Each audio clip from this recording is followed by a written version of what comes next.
Friends, ఇక్కడ భారత జట్టు head coach Gautam Gambhir, chief selector Ajit Agarkar ఇద్దరు కూడా రోహిత్ శర్మ విషయంలో చాలా పెద్ద కుట్ర చేస్తున్నారా అనిపిస్తుంది. అయితే నిజానికి ఇప్పుడున్న వన్డే స్క్వాడ్ని కనుక గమనించినట్టయితే రోహిత్, కోహ్లీ తప్ప సీనియర్ ఆటగాళ్ళు ఎవ్వరూ లేరు. నిజానికి వీళ్ళిద్దరూ కూడా భారత జట్టుని ఒక రేంజ్లో నిలబెట్టిన గొప్ప కెప్టెన్. ఒక కెప్టెన్ అయితే ఏకంగా భారత జట్టుని ఆల్రౌండ్గా ఎదిగేలాగా చేస్తే, మరొక కెప్టెన్ ఏకంగా 3 ఐసీసీ ట్రోఫీని గెలిపించేవాడు. అయితే అలాంటి కెప్టెన్ పైన ఇప్పుడు ఒత్తిడి తీసుకొచ్చి పొమ్మని లేక పొగ పెట్టడం అనే స్టేజ్ కూడా దాటేసి ఏకంగా మూడో వన్డే నుంచి తప్పించి 2027 వరల్డ్ కప్ని కూడా ఆడనివ్వకుండా బలవంతంగా రిటైర్మెంట్ ప్రకటించాలని ఒత్తిడి తీసుకొస్తుంది. దీనికి సంబంధించి ఇప్పటికే చాలా పెద్ద పెద్ద చర్చలు అయితే బీసీసీఐలో జరుగుతున్నాయి. అయితే ఇక్కడ ఊహించని ట్విస్ట్ ఏంటంటే, రోహిత్ శర్మ కేవలం మనస్ఫూర్తిగా తన రిటైర్మెంట్ ప్రకటించింది కేవలం T20 ఫార్మాట్కి మాత్రమే.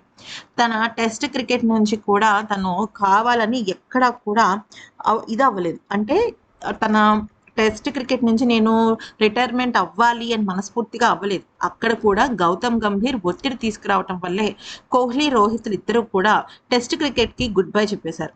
అయితే ఇప్పుడు కేవలం వన్డే సిరీస్ మాత్రమే ఆడుతున్నాడు రోహిత్. అది కూడా సంవత్సరానికి మహా అయితే 3 సిరీస్ల కన్నా ఎక్కువ ఉండదు.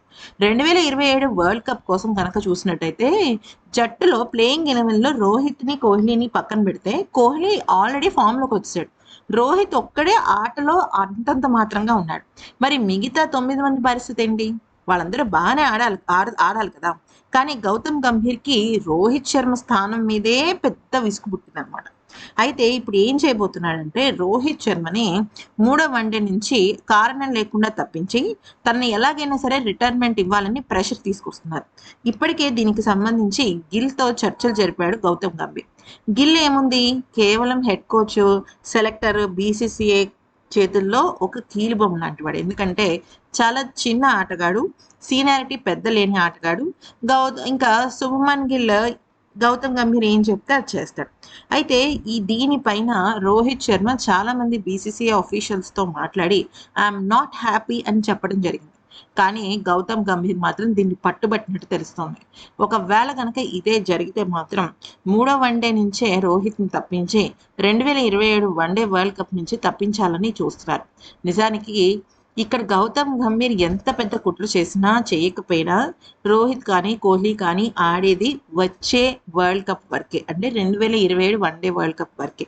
తర్వాత బ్రతిమ్లాడి ఎదురు డబ్బులు ఇస్తామన్నా కూడా వాళ్ళు ఉండరు.